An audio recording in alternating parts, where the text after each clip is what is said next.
Good morning. Welcome. Welcome to our new space and welcome to The Climb. This is our first event that we've held in here, so thank you for making the effort, and it's so nice to see real people in real life. I have to say it's been a long time coming. So thank you for those who are able to join us today. And for those of you online, thank you for joining us too. It's nice to see you. Hopefully next time we'll be able to see you in person as well, but you know, this is a real good way forward for us to be able to do things to both audiences, both at the same time. I think it's fantastic, so thank you. Part of Global Entrepreneurship Week, we decided that it would be a good week in which to hold an Innovation Day and showcase what we do, showcase all of our spaces, and give some examples of some of the businesses that we've helped, and some of those are set up in the Desso Hall, so you can have a look at what they do. Just a couple of housekeeping points. We've already had the fire alarm test this morning. That was about 8 o'clock. We're not expecting any more, so if you do hear loud bells, there is a fire exit there, and there are fire exits around the building too, so please do make sure that you leave. If you're upstairs, the fire exit is the back, turn right at the top.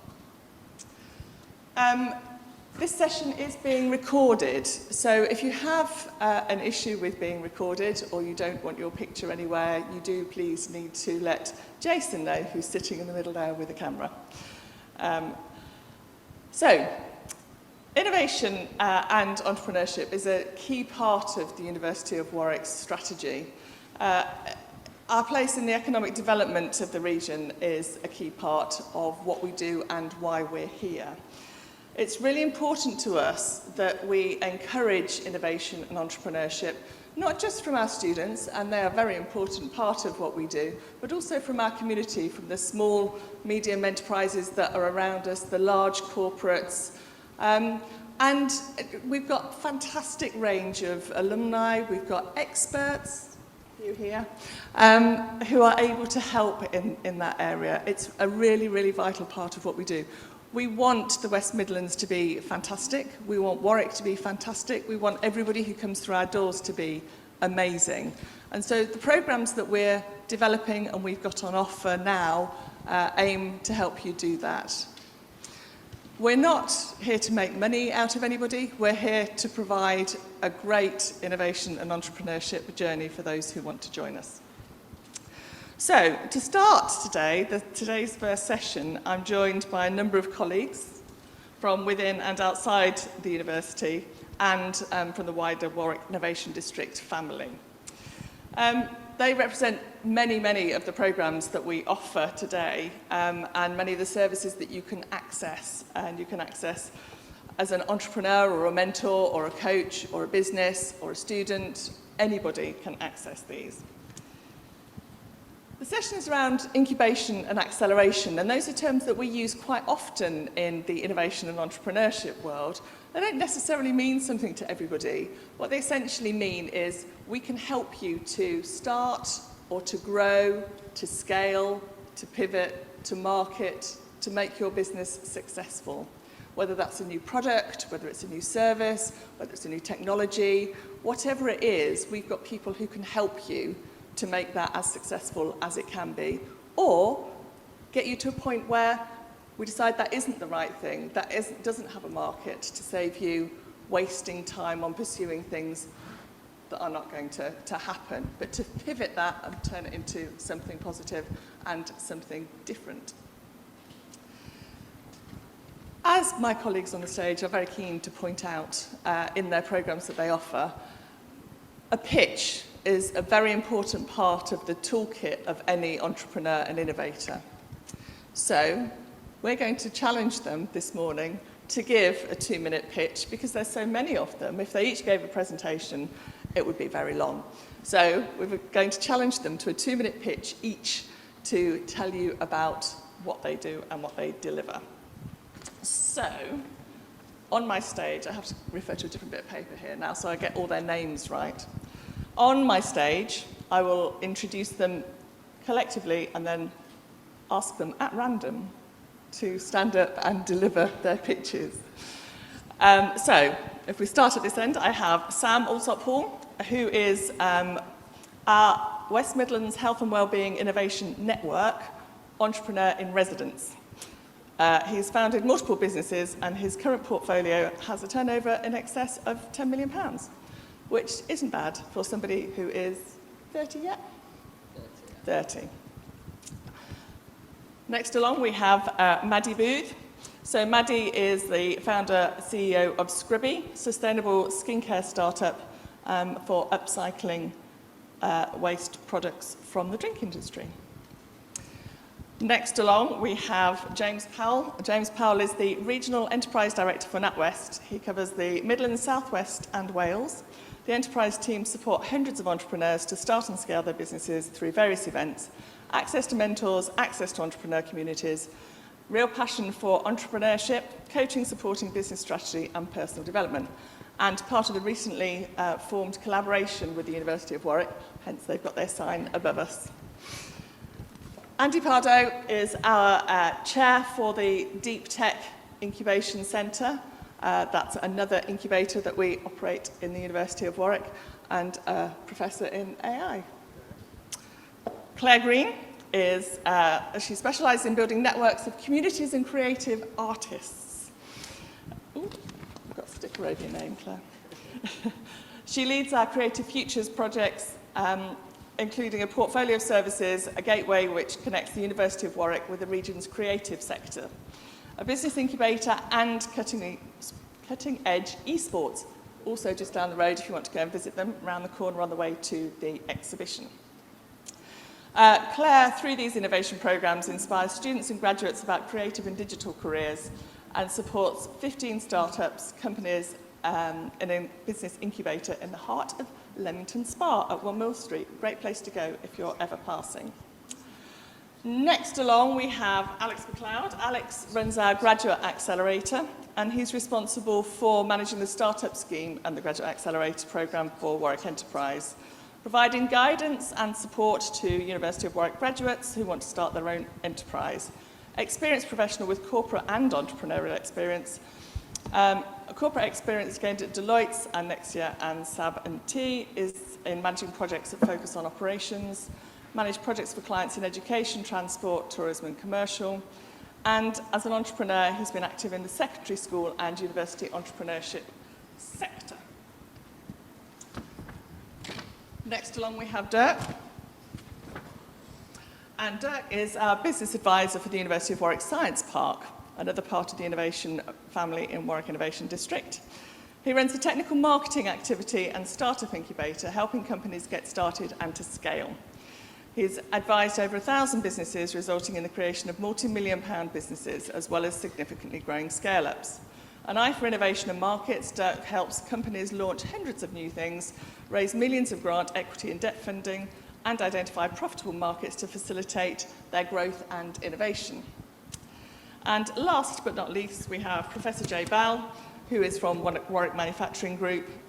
He designs and leads WMG MSc in Innovation and Entrepreneurship, and it's the #1 rated in the UK and 25 in the world.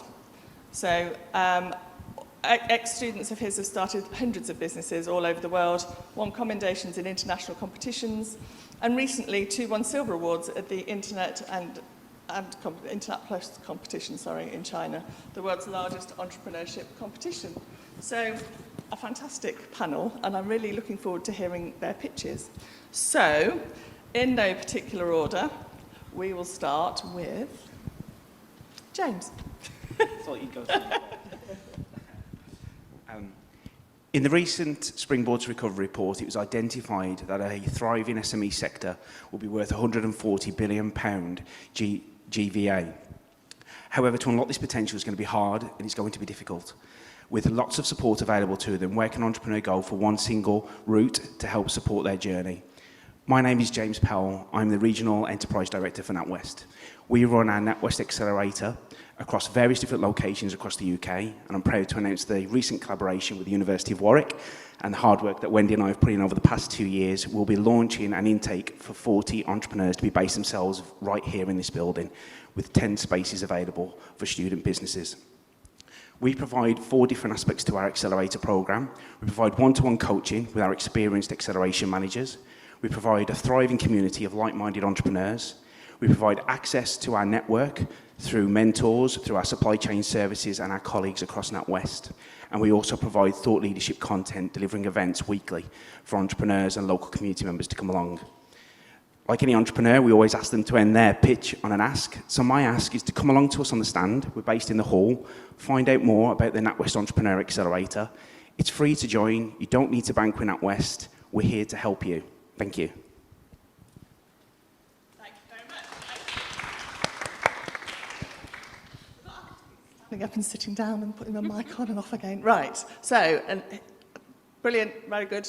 I think we'll go next to Dirk.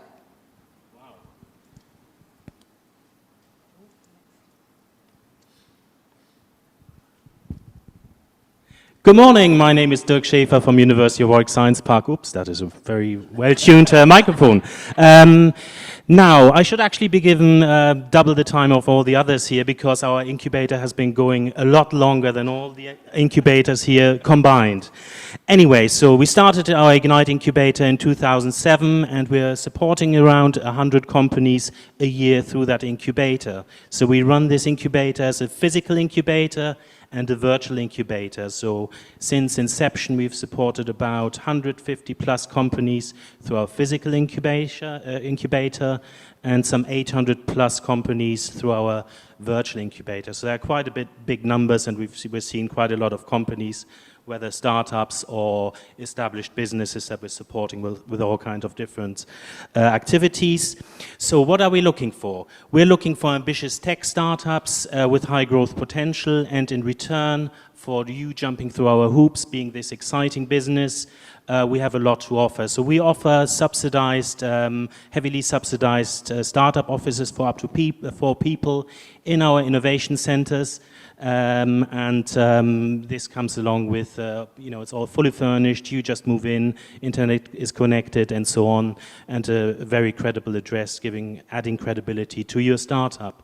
We also, being a science park, we also provide long-term intensive business support for our incubatees, which is 12 to 18 month support, and we are supporting them with access to finance, access to markets, access to skills and knowledge support, and in effect helping you overcome obstacles or grasp opportunities. Now, why would you actually want to join our incubator? One of the reasons for that is because survival rates of companies after 5 years in our incubator are in excess of 90%. And we've created many companies, multi-million-pound companies that are out here trading at the moment, but I'm running out of time giving you examples. One example is Lyra Electronics, being based in Wellesbourne on our Wellesbourne campus. Powell Electronics company, they are about to exit for a multi-million-pound price tag. Another business is petshop.co.uk. They're on the way to being the leading pet shop business in the UK, and my expectation is they'll exit for £100 million in 3 to 5 years' time. Thank you very much.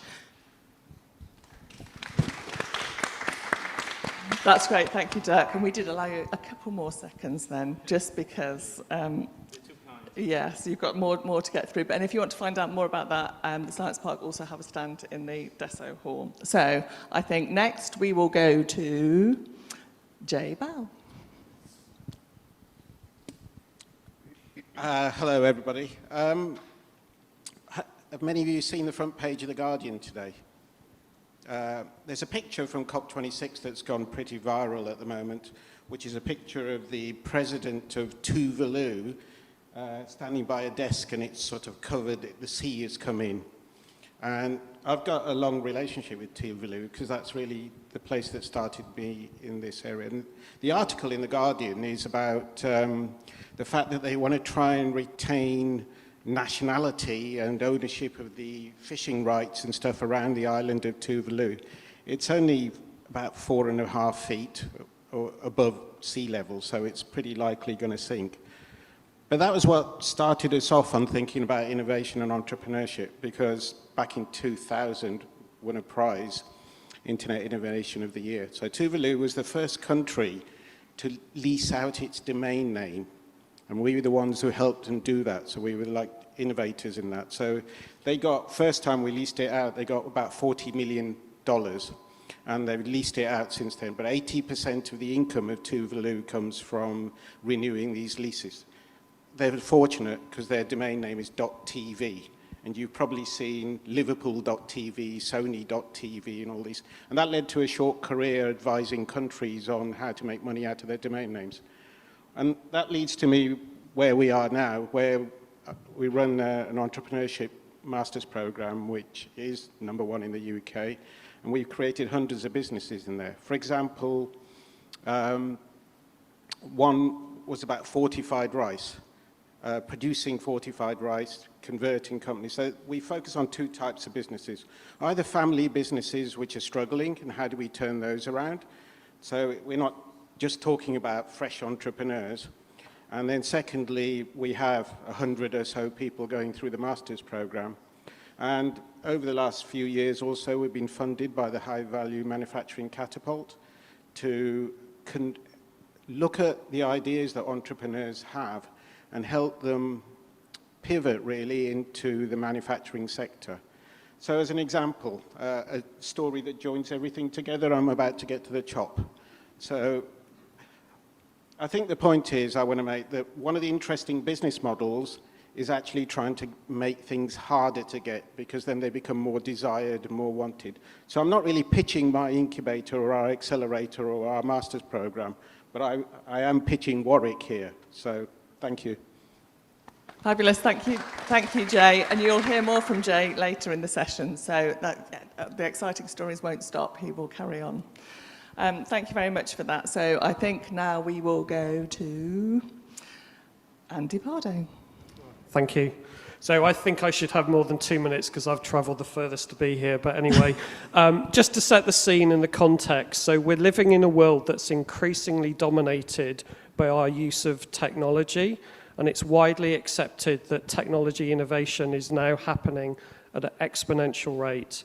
It is clear that the winners in business are those that are able to deliver new products and services by applying advanced technology and using them to disrupt business models. So what does this mean for the startup ecosystem? Well, it actually means that every startup, regardless of industry, needs to use technology and to sort of bring their own sort of differentiation to market.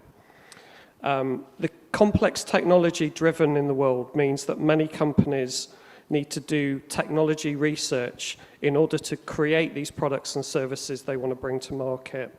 And that is essentially what deep tech businesses are all about.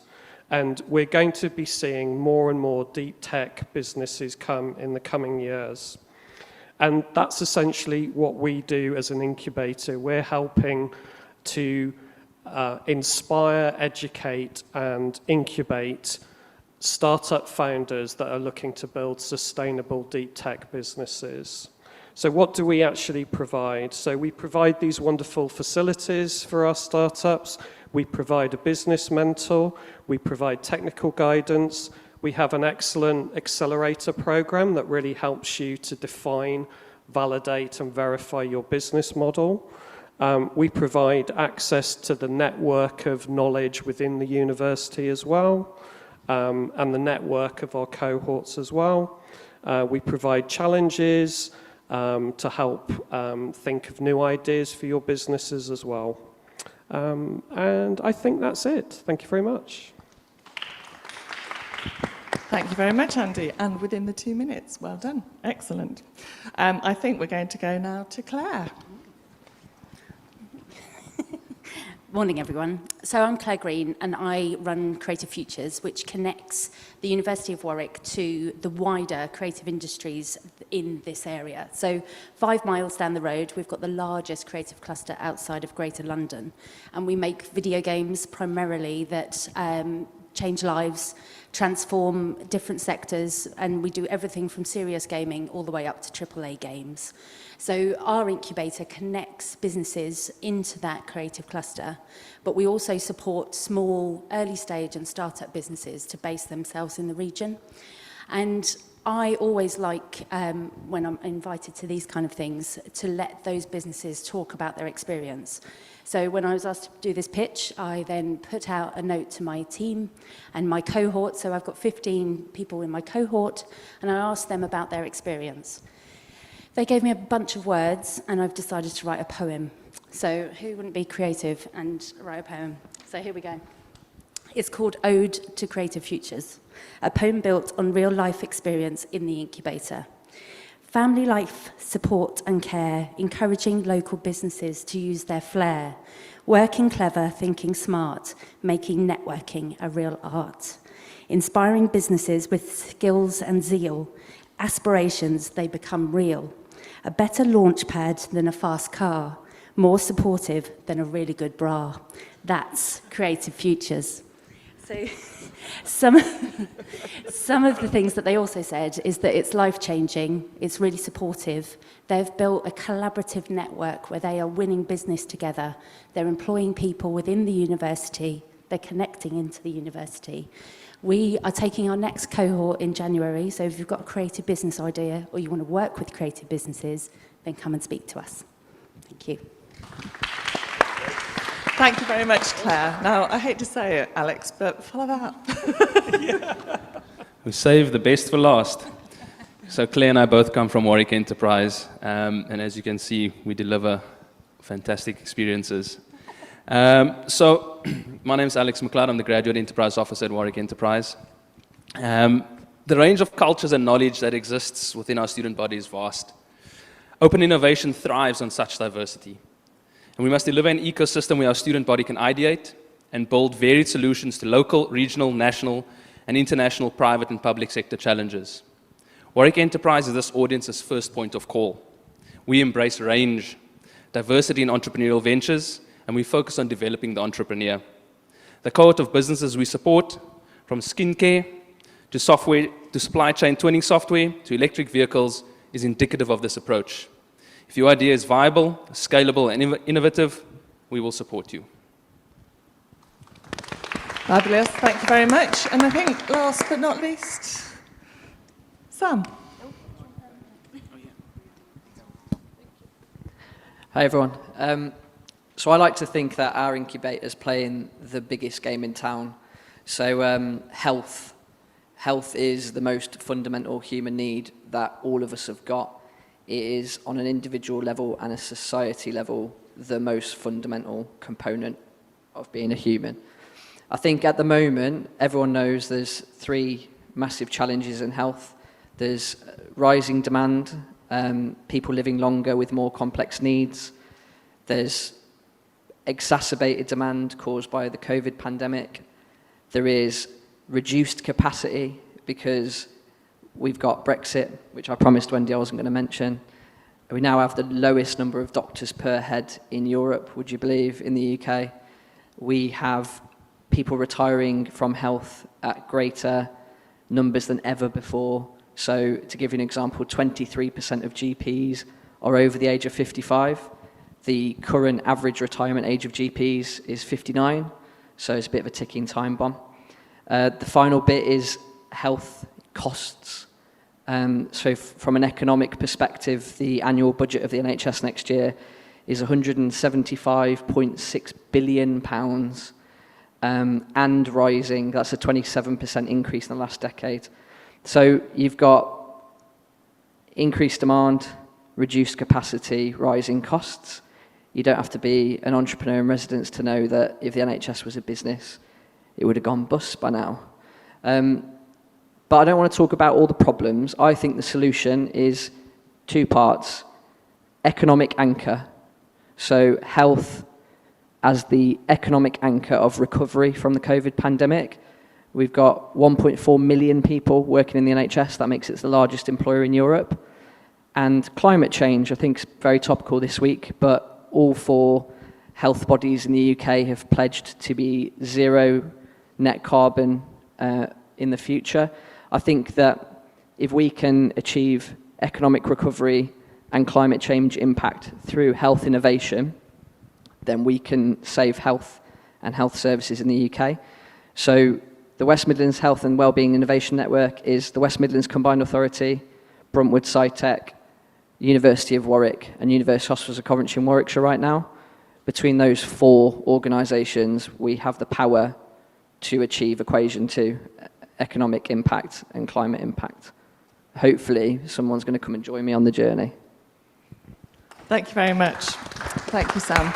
So you'll notice that Maddie hasn't spoken yet. She's got a special spot all of her own. And I remembered that I didn't actually tell you who I am right at the beginning. I'm Wendy Coy. I'm Director of Operations for Warwick Innovation Group, and I will be hosting today. So there you go. Now you know who I am too. So now we're going to hand over to Maddie, and Maddie will tell you a bit about her story. Thank you.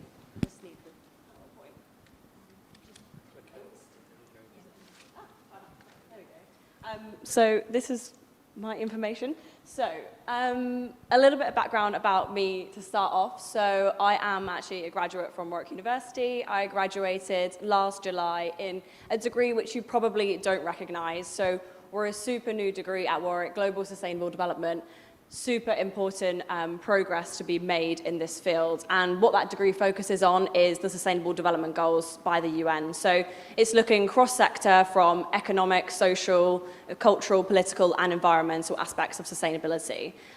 So overall, as my time at university, it's been a bit of an experience. I founded a social enterprise called Warwick Cup. Whilst I'm here, some of you may recognise the name of it. And this was my first time interacting with Warwick Enterprise. So they funded the initial idea for this, which we launched last February, a month prior to lockdown, which was a perfect time to launch a social enterprise.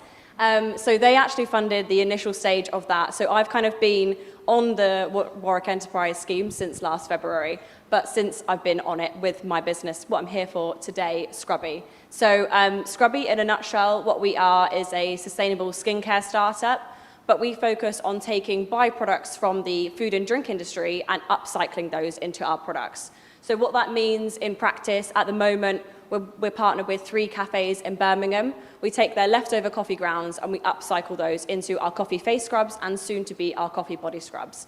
So at the moment, we're just focusing on coffee as a byproduct, but in the new year, we're going to really be focusing on the beer and the wine industry and looking at what byproducts they've got and how we can upcycle those. So we've got partners that we're branching out to at the moment to really focus on that area. And in the new year, we're going to be focusing around a proof of concept and doing research and development into that region and seeing what can actually be done. And it's looking really promising at the moment, which is amazing. So my kind of relation to who's on the panel. So through this, I've been on the Warwick Enterprise Graduate Accelerator. So we've just launched this times cohort, some amazing businesses that are on it. And the Natwest Accelerator is the other side that I've also been part of. So I joined their pilot scheme last year and I'm on their kind of final round now with the Warwick Enterprise as well and that partnership. And what James said, you've got to ask for an ask at the end of it. Definitely, please come and talk to me if you're interested to know about like the entrepreneurial experience of being on that. I can hold, like, hand on heart say that my business would not be where it is today without the support of both Warwick and Natwest. So please do focus on that acceleration. I mean, I've been on it from idea to growth to scale. So it's been a massive part of our journey. And we're, I don't know if it says on the next slide. I think that might be the only slide. Oh, no, we're good. So to give you a bit of context now where we're at to, we're about to take on employees, which is a big stage, obviously, when you're getting ready to scale up. So that's been a massive journey of getting involved with Warwick and Natwest on that journey. So please do come and have a chat to me after. That's lovely. Thank you very much, Maddie. And it's great to see somebody who's actually been through that whole journey with us and here to tell the tale. So what we're going to do now is we're going to open for some questions at this stage, and then we're going to do a couple more sessions after some questions. But I thought it's an opportune time. Now, you've heard about all of what we're doing in incubation and a real-life example, to take some questions from the floor and from online, which I will have a look at and see if there are some. Now, just to make sure that you do ask some questions, there is a prize at the end of the session for the best question. Prize bags behind me, and so that hopefully will encourage you to ask some questions. So, No. Prize for best question only. So, does anybody have a question that they would like to put to the panel? Now I've got to remember. I have to repeat your question rather than come and find you. I remember now. Hello everyone. My name is Davis. I support startups and I run a company called Pitch Hub. We do pitch decks for entrepreneurs. Okay, so maybe we'll do it with that. There you go. Awesome, fantastic, thank you. So my question to the panel is, how much work do you do in terms of collaboration with other organizations across the West Midlands, generally speaking? Because oftentimes what you find is lots of things are happening in Warwick, lots of things are happening in Birmingham and UOB and all the different places.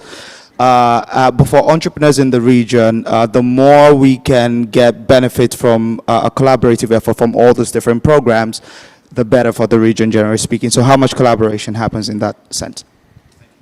That's great. Thank you very much for that question. So I'm going to start with Andy to answer it, and then we've certainly got another couple of examples that we can pull in for that. Fantastic. Yeah, so from my perspective with the Deep Tech Innovation Centre, one of the things I do for each cohort is have lunch and learn sessions where we bring in external speakers in. Some of those could be partners, suppliers, people or companies that can help the startups in different ways. So I'm very happy to sort of connect with you afterwards and get you to present to the cohort. I'm also building a sort of database of resources and links to other partners and suppliers as well. So for me, that sort of building that ecosystem, building that knowledge base of useful contacts for the startups is actually very important.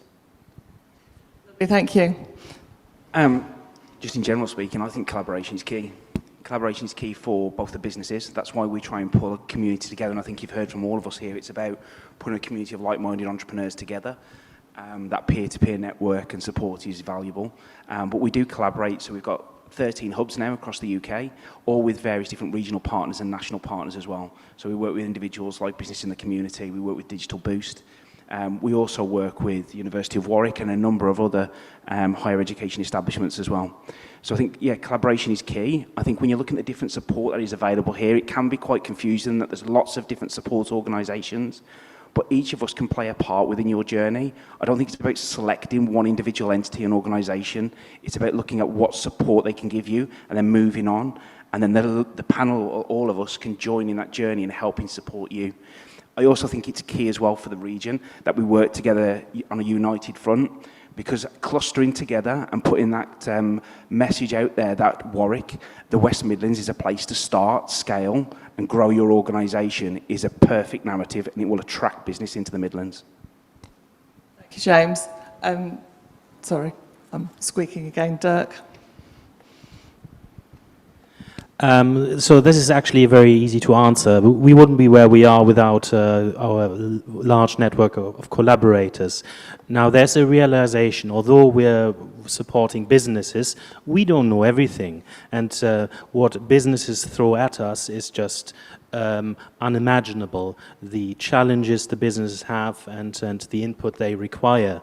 So we cannot help them with all the problems that they've got, but we have a very vast network of contributors that are very happy to sit down with our businesses and give some specialist input. So whilst we have internal business growth advisors, we also have an external network of growth specialists, so with specialist expertise.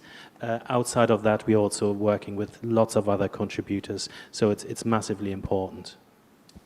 Thank you, Dirk. And I'll pick up with, on behalf of Sam as well. So as an institution, we're well connected. We're part of, you see a badge up there, West Midlands Combined Authority support us. We engage and connect with other universities, other organisations, the NHS, the local councils, the region, other innovation accelerators, incubators.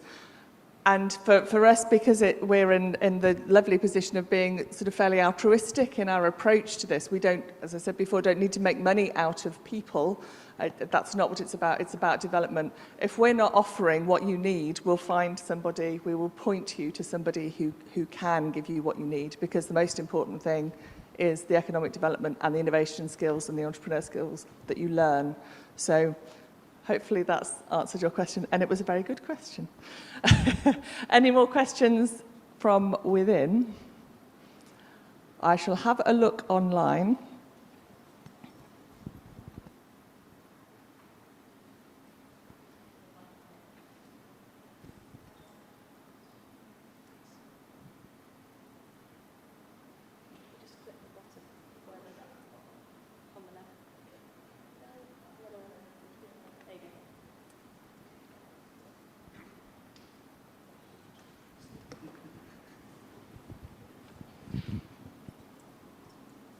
How do you measure success? I'm happy to go first. Okay, yeah. So we measure success based on the growth of the entrepreneurs. So part of what we do in terms of the coaching support that we provide is we also look for what we call impact stats and impact performance. So we look at what's the rate of turnover, the growth in jobs created. We look at the funding that has been raised in the organisation as well. And we also look at how many businesses are still continuing to operate post our support as well through our alumni. So we look and create that impact report on a quarterly basis. Currently, we have recently, in the last 12 months, through the support we provided, we've grown our average turnover size business that was on programme from £250,000 average turnover to £750,000 turnover. And there's a wide range in there from inception and early stage pre-revenue to the biggest business on programmes, a £20 million turnover organisation. But what we're looking at is those sustainable growth patterns. We're looking at jobs created, income or turnover that's created, and also funding that's available as well. So yeah, we support you with that funding journey. Can I just touch back on the previous question? Just by the way, if you want to come speak to us afterwards, we run pitch clubs as well. So if you want to collaborate and work on something with us, we're more than happy to have a conversation with you afterwards as well. Dirk. Claire. I was just going to add that we also look at the success of the individual. So how much their mindset has changed, how much they've stepped into the role of entrepreneur, how much they are feeling more resilient, more confident, more collected in their vision. So I think quite often we look at the metrics of a business, of how it's performing, but actually leadership and the kind of the person that is operating in that business. And as an example, like how Maddie has grown from when I first met her as a student, pitching Warwick Cup to us, to now standing on the stage, like that is really hard to measure in terms of a personal growth story. But I think all of us will have people in our networks that are growing as individuals and business owners. That, Maddie? Can I jump in on that? Yes. Yeah, no, I was just going to bring up that point. I think for me, the journey has been more personal rather than it's been business-led. So the reason that I actually decided to go on the accelerators in the first place was because in myself, I didn't feel like I was ready to run a business. So I started Scrubby and Warwick Cup whilst I was in my third year of university. So that for me, whilst I had loads of other things going on in my life at the time, I knew that I needed someone there to hold me accountable. And I work really well with people one-on-one, and I knew that that coaching side and that mentoring side would be really beneficial to me. And right now, I used to hate public speaking, I used to hate pitching, and now I just feel a lot more comfortable in myself and actually explaining the business and talking to people about the business, and that's been a huge step in my growth personally. Thank you. Wendy, if I can just add one last comment. Maddie can attest to the response. The first thing that I said to those on the current cohorts is that at the end of the program, I would have wanted to see you have developed or grown as an entrepreneur. So that's my primary goal. I ran my own business for 10 years, and there's small wins along the way that build you up as a person and allow you to make better decisions as a business person. And success is really your ability to make the right decision in the most challenging times, and that's impossible to measure. It's intrinsic. It's like asking someone, give us your score of love for someone out of 10. You can't do it. So that's what we need to focus on. And it's only the entrepreneur or the graduate entrepreneur who's part of our programs who can tell us, in a non-metric measuring way, that I feel like I've grown. And I think that is what success is. Actually, I had a meeting with a couple of MBA students yesterday, and they asked me the exact same question. So I wonder if it's the same ones that posted the question in the chat today, and we're expecting a different answer. It could well be. There is another question online, but I'm conscious of, there's another question in the audience. Jason, are you there with a microphone? Or not? We've got people up in the gallery as well. Hello.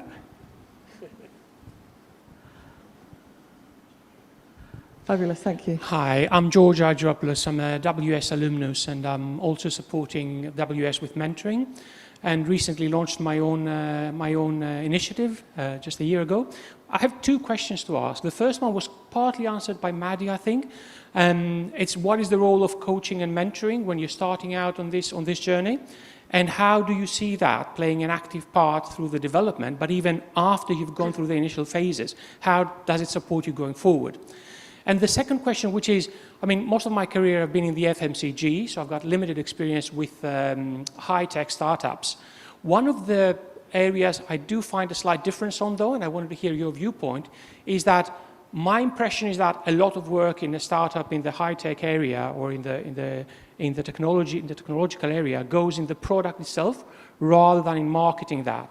And that, I find a slight difference to other lines of business, other industries. Any opinions on that, any thoughts of that would be welcome. Thank you. Thank you very much. So I think we'll take the first one first, and we'll maybe go back to Maddie to answer the mentoring and coaching one. How important has that been to you? Yeah, definitely. I think the first aspect is that mentoring and coaching are two separate things, I'd say personally. So the coaching side for me is more focusing around what Davis mentioned about those partnerships, those collaborations, where can you go to for that scale up, that support for the business, but also the personal side as well. And then the mentoring for me has been more looking at what it is as an individual, as a founder, as a CEO, that you can improve on to actually ensure that your business does get to the next stage and that you're ready for any hurdles, and preparation as well. I think that's the biggest thing that the mentoring has helped me with, actually looking at what is it that I'm going to be struggling with in 6 months' time, and can I prepare for that in terms of whether it's making sure I've got somebody on board, like a new employee, or whether it's I'm reaching out to new markets because I know I'm about to scale up in that sense. Thanks, Maddie. And maybe we'll go to Andy for the second question. Yeah, so the second question is really good, and actually the focus of our Accelerator part of the program that we have is actually about trying to find the right product market fit for the product, because you can have the best technology in the world, but if there's no demand for it, or if it doesn't quite meet the consumer's requirements, it's just not going to work. So actually, while we focus on helping on the technology side, actually a lot of what we do is actually on the business model, the product market fit, because we see that. And actually what we do is we force our cohort to talk to prospective customers, to sort of kind of interview them and figure out what are the problems that they have, rather than what the entrepreneur thinks is the problem that they're solving. It's really important. Totally agree, and I think it's interesting how people's behaviours have started to change now, and it's rife for innovation. We've all had to change the way we behave, so consumer behaviours have started to change. So it's rife now for innovation and disruption. So I think focus on that product market fit, focus on the value proposition and how you deliver it to market is so important. That's lovely. Thank you very much. We're going to move on now from questions. There will be some more question time at the end if our speakers run to time. So I'm now going to introduce James, I think, first. And he will talk to you and tell you exactly what he's going to do. You can do whatever you like. I walk and talk, so apologies if I step on your toes. So I'm James. I'm the Regional Enterprise Director for Natwest. We run various number of enterprise support programs right the way from inception. We run programs which is called Business Builder, free online access. They are online modules, and we run workshops as well, which any business can access regardless of who you bank with or what stage your business is at. But we also focus on our Natwest Accelerator proposition. And that's what we're proud to announce is the collaboration between ourselves and the University of Warwick is we are going to be basing 40 businesses here on campus to help start, scale and support their business growth over the next 6 to 18 months is the length of our programme. I've touched on in the pitch is that we have 4 key components to our proposition, which is coaching. So we provide everything from one-to-one coaching, which Maddie touched on, which is where we can sit down and we'll talk to you in a safe space, a safe environment, talking about what is your strategies, how do you plan to scale, what's your vision, are you bringing it to life? We also talk about what are the fears, what are the things that are holding you back, the cognitive distortions. So it's a safe, protected environment for you to have that conversation with somebody. We do not provide you advice. What we're looking to do is ask you the questions and challenge your thinking, but are you thinking and acting in the same way at the same time? We've been called sometimes the critical friend, but we really enjoy the journey. It's a great support that we provide as well. The other part is the community. I personally think that's the biggest asset and value that we have, the like-minded community of entrepreneurs that come together. You could be a dog-bistic organisation and the latest fintech, but the way you both approach problems and challenges could be so different, but could be incorporated into various different business models and strategies as well. So bringing various different businesses from different sectors together, you get the opportunity to talk, cross-pollinate in terms of community and networks, but also just to look at a way of different approach to challenge. The other method is our support that we provide, which is through mentors, through our supply chain services as well. We try and connect you into supply chain services. We also run innovation scouting for Natwest. So that could be consumer or customer propositions, or it could be in terms of actually incorporating any kind of tech into the way we deliver our business to our customers as well.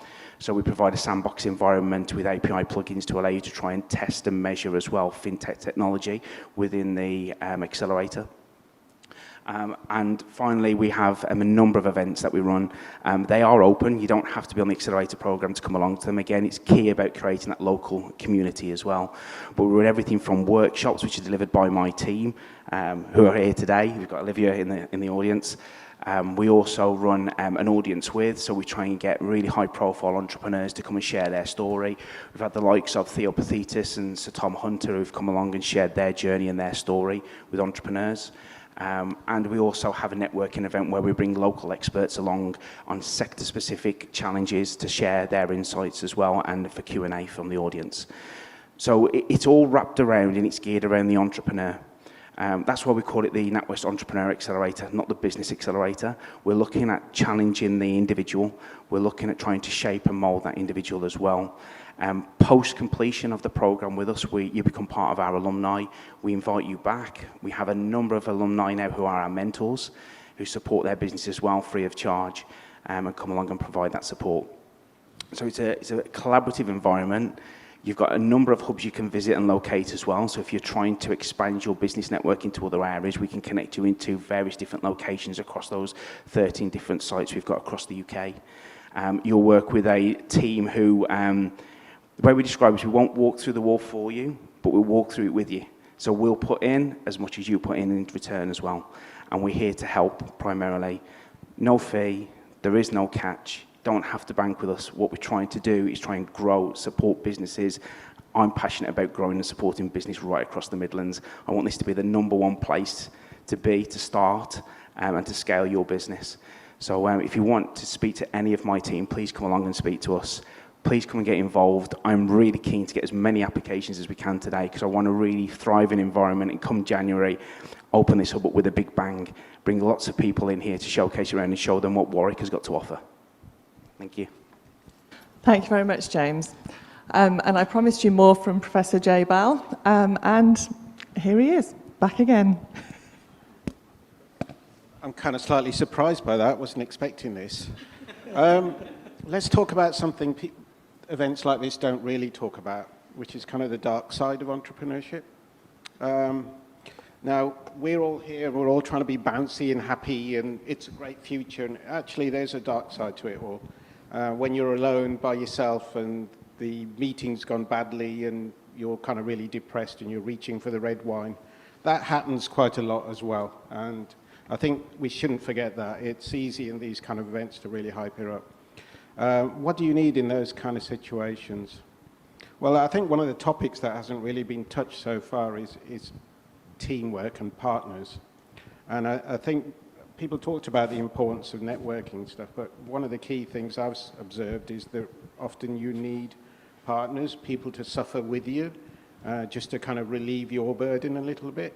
And I can see, heads nodding now, but this is a topic that's often unspoken about. And an interesting, if I was going to ask a question to my fellow kind of incubators and accelerators, I'd say, how are you going to help me when I'm about to commit suicide? It happens. So there's a dark side as well. I think the other aspect that I really want to talk about is most entrepreneurs are doing stupid ideas, to be honest. They really, the problem is that there's two things. One, they have a limited kind of breadth of vision around what are the kind of possibilities. So people build upon what they know, and often what they know is limited. And the first part, and one of the most painful parts that cause these drunken nights with red wine and stuff, is that you're trying to find out the path you should be on rather than the path you think you should be on. And again, accelerators and entrepreneurs kind of help you with trying to address that. But I think one of the most valuable things they provide is this much wider perspective on that. We see so many entrepreneurs who are very narrowly focused.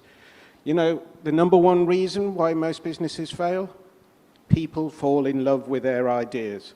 And I constantly battle to help people to kind of let go of their idea and their solution and actually change to something that might work. So that is not an easy journey because people are in love with their ideas. And how do you do it? How do you get somebody to fall out of love? You have to show them sort of elements of success, of looking at things in different ways. So I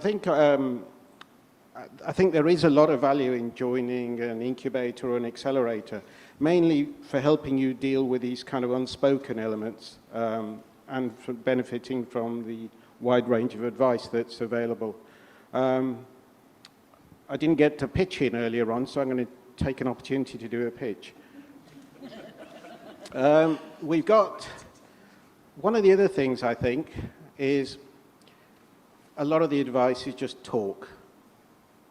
You can go and pick up talk almost sort of everywhere you go, almost. You can go and sit in a pub with your red wine and the guy next door on the next table will tell you what you should be doing.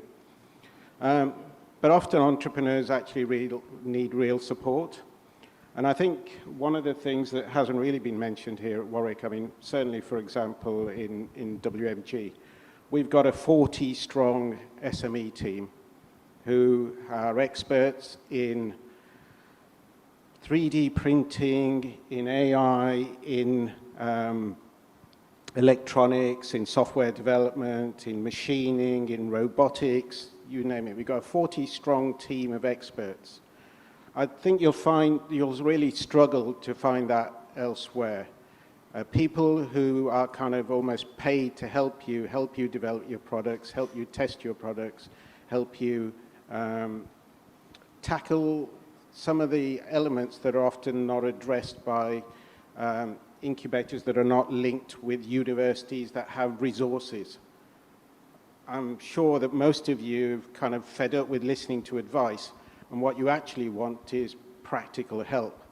And I think one of the advantages of Warwick in that way is that we have 40 people in my own department whose job it is to help you design products, help you test those products, and help you get them to market. So overall, I'm kind of doing a pitch for Warwick overall, but I think what the questions we had were good questions, but the question you should be asking is, how can you actually help me? And those are, from what I've said, one, help you find good partners, and secondly, help you access experts in areas that you haven't lived long enough to kind of build expertise in so far. Is that enough? You're going to cut me off now? I'm going to cut you off now. Okay, Thank you very much, Jay. That's lovely. Thank you for that. That's very helpful. And I think one of the questions that's come in online is, it sounds like there's lots and lots of expertise up here. How do I know where to go, which one to choose? Who's going to steer me through that? Now, there is a session later on this afternoon where Alex will be talking you through the map that is Warwick Innovation. But the simple answer is, any one of us will direct you to the place that you need to go. We are a close-knit community of innovation, getting even closer as we get to know each other and build our district. And we will direct you to where you need to go. So just contact the Warwick Innovation District, find us online. And I should have said as well, if you're into that social stuff and you can do hashtags, it's #WID on your Twitter or your LinkedIn accounts. If you want to put anything out from this morning, that would be lovely. But contact us, Warwick Innovation District. You will find a place to email us, you can ring us, you can drop in, we're here, and we will help you find the place that you need to go. So that was one question.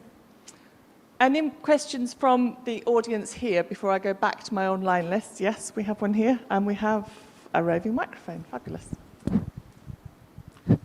Hello, everyone. My name is Joy, and my question, so I'm going to give a small background. I'm generally interested in startups, innovation, and I follow it strongly. However, I'm never interested in being a founder or at the forefront. I always want to support and push.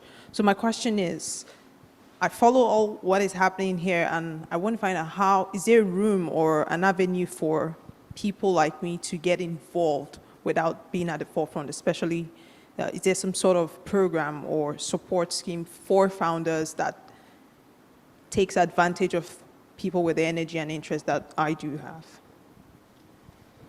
Thank you very much for that. I'm going to go probably to Claire and Alex first, because within the student community, there certainly is an area for you to do that. So, Hi, Joy. I think we've spoken.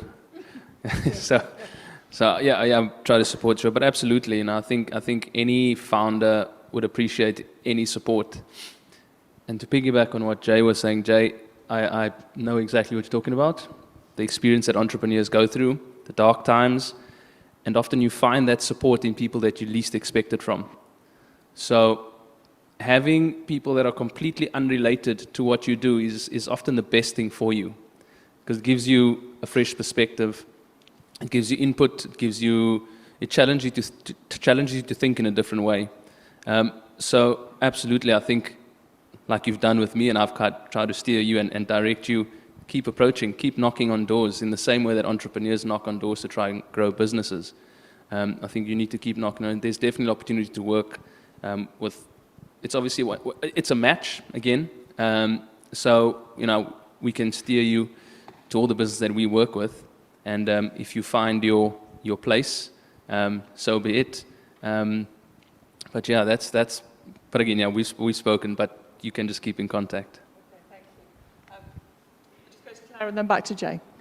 So I'd just add to be really clear about your skills. So it is a matchmaking process. So quite often, so the cohorts that I look after, some of them don't have the funds to pay people, but they really want to have different ideas, different kind of perspectives from a younger student or graduate kind of coming in and having an idea about a project that they're running.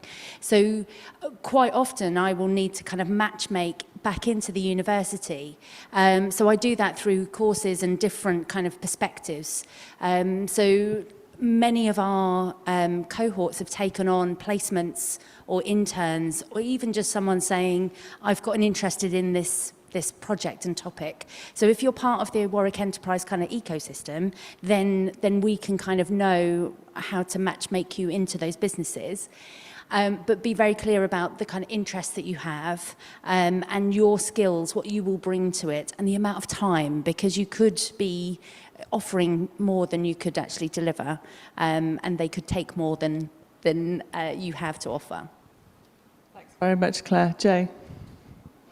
Well, we're always looking for well-qualified people to act as mentors for the 100+ students I have on my entrepreneurship program.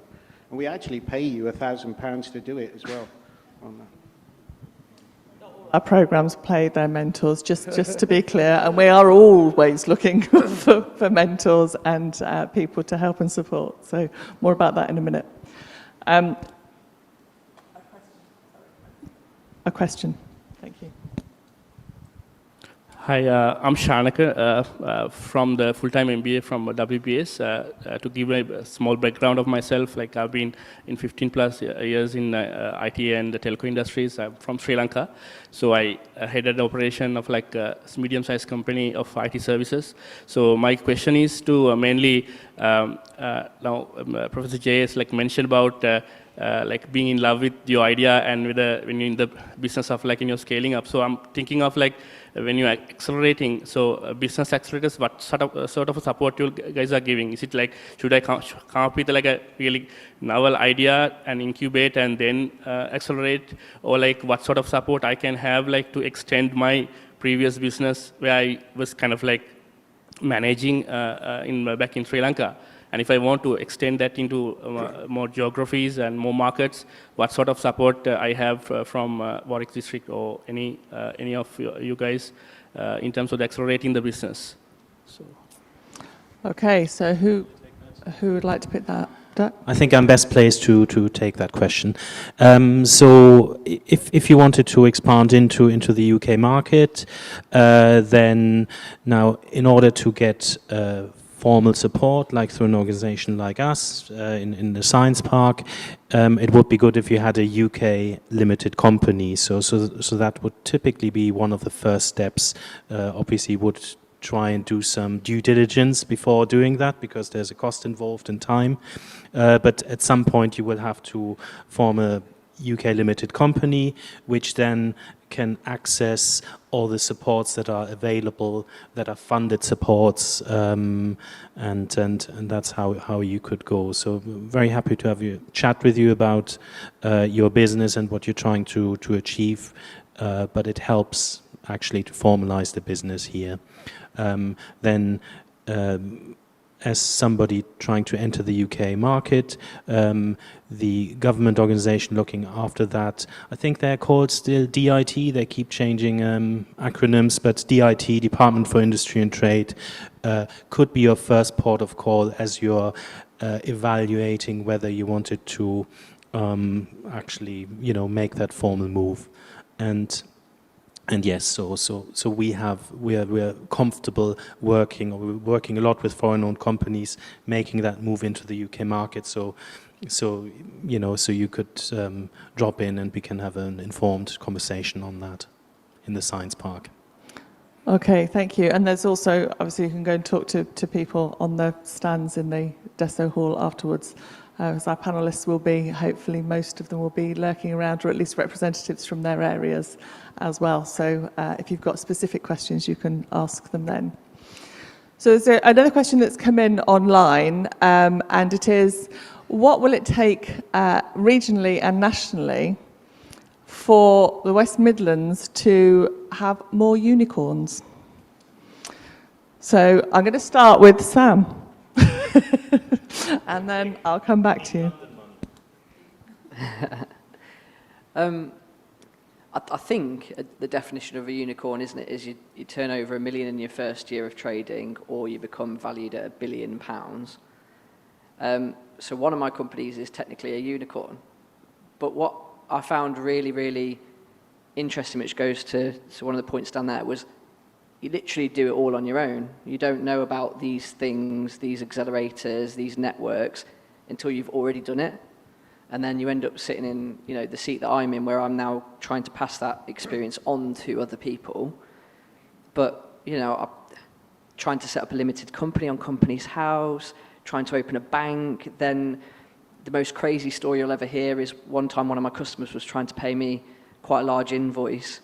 And because I'd set up with a challenger bank, they couldn't pay me. And I had my payroll going out the next day, and I was like, oh my God, I'm going to go bust next week. So I think in terms of what the West Midlands can do, and I think it really is being driven, personally speaking, I think really well by West Midlands Combined Authority and Andy Street in particular, his office. It's just trying to get more collaboration between what's already here. So especially in our innovation network, the West Midlands Health and Wellbeing Innovation Network, yes, initially it's Coventry and Warwickshire Hospital, it's University of Warwick, it's Bruntwood SciTech, but it could be any other university in the Midlands, it could be any other town in the Midlands, it could be local enterprise partnerships, but we just need to have these types of forums, and that's why I'm so excited to be involved in the Warwick Innovation District, because just having this building is like part of the challenge. Like entrepreneurs like me, there's nowhere for us to go and like hang out, and now there is. So yeah, I reckon that's one of the answers. Anybody else want to add to the unicorn conversation? I can. So I would say it's a combination, and I'll be biased because I'm on the Deep Tech Innovation Centre, but it's a combination of applied technology research and disruptive business models. A lot of the unicorns that we've seen that have been successful are disrupting a particular industry and using technology to do that. And I think that's where we're going with a lot of this. And I'm hoping that through the Deep Tech Centre we'll have a few potential unicorns in the next 5 or 10 years. That's lovely. Thank you very much. And I think we've had some fantastic questions from the audience here and from the audience online, so thank you online as well. It just remains for me to say it's such a fantastic opportunity to introduce all of these people to you and to try and demonstrate how connected we are, not just with each other, but with the whole of the ecosystem. And I think some of the key points that have come out today are things around the access that we can give to everything, not just to the 40 experts in Jay's team, but also we've got kit. You know, we've got really good equipment on site. We've got some really good scientific stuff that I don't even know how to pronounce, let alone use. We've got a massive engineering department as well. The business school, we've got experts, we've got alumni who are hugely successful and want to give their time to support people. So it's a fantastic opportunity. Please do take advantage of it if you're in that space. It'd be really, really good to see you. Don't forget our exhibition space is open. There's coffee, there's cake, there's fruit, there's very exciting businesses that have set up with us to go and have a look at and have a conversation with. They're amazing.